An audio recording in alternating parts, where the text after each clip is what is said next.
Selamat datang di channel Trading for Better Life. Di video ini saya akan coba menganalisa dua saham yang merupakan topik dari JP Morgan untuk satu sektor ini. Semoga analisa yang diberikan ini bisa bermanfaat dan membantu teman-teman dalam mengambil keputusan. Untuk teman-teman yang mau request saham untuk dianalisa, bisa like dan komentar pada posting Instagram Trading for Better Life yang dipost setiap hari Jumat. Dan bagi teman-teman yang belum subscribe channel ini, silakan tekan tombol subscribe agar tidak ketinggalan informasi dan analisa saham terbaru yang akan di-upload setiap harinya.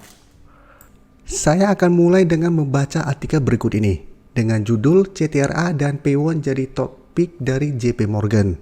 Jadi untuk sektor properti, CTRA dan P1 menjadi rekomendasi JP Morgan. Menurut JP Morgan, kinerja dari CTRA dan P1 di 2022 bagus sehingga merupakan pilihan teratas. Sekarang kita coba lihat bagaimana teknikalnya. Yang pertama bisa kita lihat saham P1 memang sudah beberapa kali kami analisa. Karena secara tren memang P1 menurut saya merupakan salah satu saham di sektor properti yang grafiknya lebih bagus dibandingkan teman-temannya yang lain. Bisa kita lihat saat ini P1 sudah naik di atas target analisa di video sebelumnya di harga 550. Jadi sebelumnya harga 550 sudah merupakan resisten dan saat ini sudah berhasil break dan sudah berubah menjadi supportnya. Dan bisa kita lihat P1 saat ini trennya masih bergerak tren. Tapi belum sempat naik menuju target berikutnya di harga 600, P1 saat ini mulai terkena koreksi. Terlihat bahwa P1 saat ini masih kesulitan untuk naik di atas resisten 580. Jadi setelah berhasil break dari harga 550, beberapa kali mencoba naik di atas harga 580, P1 ternyata gagal break dan hari Kamis kemarin ditutup turun 2% lebih ke harga 560. Jadi walaupun terkena koreksi secara tren, P1 saat ini masih bagus trennya. Untuk garis EMA 50 bisa kita lihat masih di sekitar harga 505. Jadi masih di atas support psikologis di harga 500. Dan untuk garis MACD saat ini trennya mulai bergerak sideways setelah sebelumnya bergerak naik. Sekarang kita coba lihat broker summary-nya. Untuk data broker summary bisa kita lihat penurunan 2% lebih ini masih ada akumulasi. Asing juga sama bisa kita lihat. Dalam 1 sampai 2 minggu terakhir ini masih terus ada akumulasi. Ini yang membuat P1 trennya masih terus bergerak naik. Jadi saat ini apabila teman-teman sudah berhasil membeli di sekitar garis EMA 50 atau di sekitar harga 500 yang saat ini merupakan support psikologisnya, menurut saya masih bisa di hold selama harga 550 tidak terlewati. Jadi harga 550 merupakan trailing stopnya. Selama masih kuat berada di atas harga 550, saya lihat masih ada potensi untuk minimal ke 580 kembali dan target berikutnya itu di harga 600. Dan untuk teman-teman saat ini baru mau entry pun bisa jadikan harga 550 untuk entry levelnya. Jadi tunggu kembali di harga 550 yang saat ini merupakan support. Apabila masih bisa bertahan, baru teman-teman ikutan entry. Apabila ternyata support di 550 terlewati, paling aman adalah tunggu kembali di sekitar garis EMA 50 sampai harga 500 untuk entry-nya. Dan sekarang kita coba lihat CTRA. Bisa kita lihat di sini, cara grafik CTRA memang kenaikannya tidak setinggi P1. Tapi CTRA trennya juga masih bagus karena saat ini masih berada di atas garis EMA 50 dan 150. Untuk garis EMA 50 di harga 1015, garis EMA 150 bisa kita lihat di sekitar harga 1000. Jadi berada tepat di support psikologisnya di harga 1000. Dan untuk resisten kuatnya bisa kita lihat saat ini di harga 1100. Jadi memang harga 1050 saat ini memang merupakan resisten, tapi resistennya tidak sekuat harga 1100. Jadi hari Kamis kemarin CTRA juga naik 3% lebih ke harga 1065. Dan saat ini mencoba untuk naik di atas harga 1050. Apabila berhasil break, maka target berikutnya itu di harga 1100. Untuk garis MACD pun saat ini mulai mengarah ke atas. Untuk broker summary coba kita lihat, kenaikan 3% lebih ini pun masih ada akumulasi. Dan sama bisa kita lihat asing juga selama beberapa minggu ini terlihat masih terus akumulasi saham CTRA, walaupun akumulasinya tidak sebesar P1, tapi sama-sama masih terlihat ada akumulasi. Jadi dari data yang kita dapat pun untuk CTRA selama masih bertahan di atas garis EMA 150 atau saat ini di harga 1000, CTRA juga trennya masih aman. Jadi walaupun trennya belum se-uptrend P1, minimal trennya masih sideways cenderung uptrend. Jadi masih ada potensi untuk naik ke harga 1100. Jadi untuk CTRA masih bisa di swing trade apabila teman-teman mau swing trade dengan take profit di sekitar harga 1100 apabila memang masih gagal break, atau hold saja selama garis EMA 150 tidak terlewati.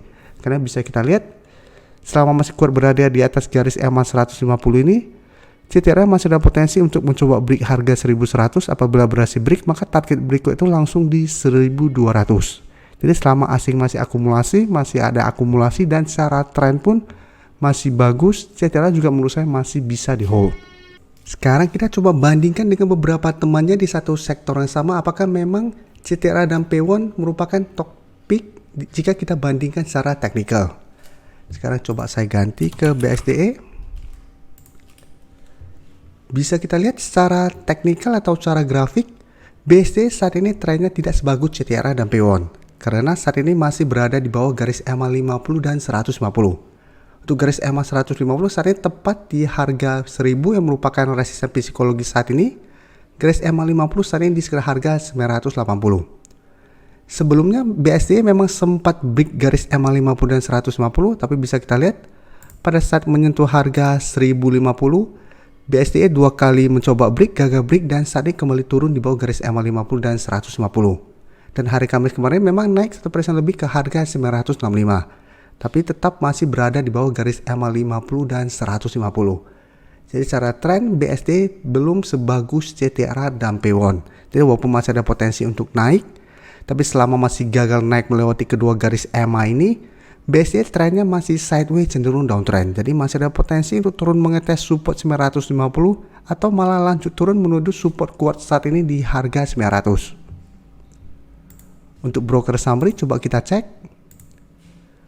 Untuk BSDE naik 1% lebih memang terlihat masih ada sedikit akumulasi. Tapi asing bisa kita lihat masih ada distribusi. Jadi akumulasi asing secara keseluruhan masih tidak sebesar P1 dan CTRA. Jadi dari data yang kita dapat saya lihat BSDE juga masih ada potensi untuk sideways minggu depan dengan range harga menurut saya di 950 sampai harga 1000. Jadi ingat selama masih gagal break di harga 1000, BSDE trennya belum bergerak tren atau minimal belum aman trennya. Sekarang coba kita lihat SMRA. SMRA juga bisa kita lihat hari Kamis kemarin memang naik 2% lebih ke harga 710. Tapi secara tren SMRA juga mirip dengan BSDE. Saat ini masih berada di bawah garis EMA 50 dan 150. Untuk garis EMA 150 saat ini di harga 775, garis EMA 50 saat ini sudah di harga 735. Jadi jika kita perhatikan secara tren pun saat ini SMRA trennya cenderung bergerak downtrend dan saat ini terlihat masih berada di sekitar support di harga 700. Jadi berusaha untuk turun di harga 700, sampai saat ini SMRA masih bertahan di atas support ini. Dan bisa kita lihat di bawah support 700, support berikutnya itu di harga 650. Jadi untuk SMRA pun trennya menurut saya masih kurang bagus. Untuk broker summary, jika kita perhatikan pada kenaikan 2% lebih terlihat masih ada akumulasi. Dan menariknya jika kita lihat satu minggu terakhir ini asing terlihat mulai masuk akumulasi saham SMRA. Jadi dari data yang kita dapat karena SMRA saat ini mulai terlihat ada akumulasi pada saat di sekitar support 700, SMRA bisa dipantau untuk swing trade. Jadi bisa tunggu di sekitar harga 700 untuk entry-nya dengan target take profit jangka pendek di garis EMA 50 atau 735 atau hold saja di garis support 700 dengan target berikutnya di garis EMA 150 sampai harga 800. Jadi untuk garis EMA 150 saat ini di sekitar harga 780, resisten kuat berikutnya bisa kita lihat di sekitar harga 800. Karena sebelumnya 800 merupakan resisten tepat di garis EMA 150. Jadi untuk SMRA masih bisa dipantau untuk swing trade. Tapi tetap secara tren jangka menengah SMRA juga trennya saat ini belum bagus. Dan berikutnya saya akan coba analisa saham ASRI. ASRI juga bisa kita lihat saat ini trennya belum bagus. Sebelumnya memang sudah berhasil naik di atas garis EMA 50 dan 150, tapi berusaha untuk naik melewati harga 180, belum sempat melewati harga 180 ke harga 175 saja. ASRI belum berhasil naik di atas harga 175. Setelah itu turun kembali di bawah garis EMA 50, sempat rebound dan berusaha naik di atas garis EMA 150. Bisa kita lihat masih gagal break dan saat ini masih melanjutkan penurunan. Jadi saat ini ASRI berada tepat di support 160. Hari Kamis kemarin memang naik 0,63% ke harga 159, tapi secara tren ASRI juga trennya masih melemah. Untuk garis MACD pun bisa kita lihat saat ini masih mengarah ke bawah. Untuk ASRI bisa kita lihat kenaikan 0,63% hari Kamis kemarin terlihat tidak ada akumulasi maupun distribusi. Dan asing terlihat masih distribusi saham ASRI. Jadi untuk ASRI pun bisa kita lihat menurut saya trennya juga kurang bagus dan masih ada distribusi. Hati-hati, masih ada potensi untuk turun kembali mengetes harga 160 atau malah turun ke 150 apabila ternyata masih gagal naik melewati garis EMA 50 dan 150 ini. Jadi dari beberapa saham properti ini bisa kita lihat memang secara grafik atau secara teknikal CTRA dan P1 lebih bagus daripada teman-temannya. Dan CTRA dan P1 pun paling banyak akumulasi saat ini. Jadi menurut saya memang wajar juga JP Morgan saat ini topiknya itu CTRA dan P1. Jadi apabila teman-teman mau entry pun sebaiknya pilih CTRA dan P1 untuk entry-nya. Atau apabila teman-teman merasa kedua saham tersebut sudah naik lumayan tinggi, mau cari saham-saham lain seperti BSDE, ASRI atau SMRA untuk entry, sebaiknya fokus ke BSDE dan SMRA daripada ASRI atau APLN yang menurut saya trennya tidak sebagus teman-temannya, dan pergerakan ASRI dan APLN pun menurut saya pergerakannya lebih liar daripada teman-temannya. Jadi harus lebih hati-hati. Jadi semua balik lagi ke trading plan teman-teman. Teman-teman harus cari mana support dan resistennya untuk tahu kapan entry level terbaik untuk saham-saham ini. Terima kasih telah menonton video ini. Like dan share video ini bila bermanfaat bagi teman-teman, dan support channel ini dengan cara tekan tombol subscribe agar channel ini bisa makin berkembang dan bisa membantu lebih banyak orang lagi. Terima kasih.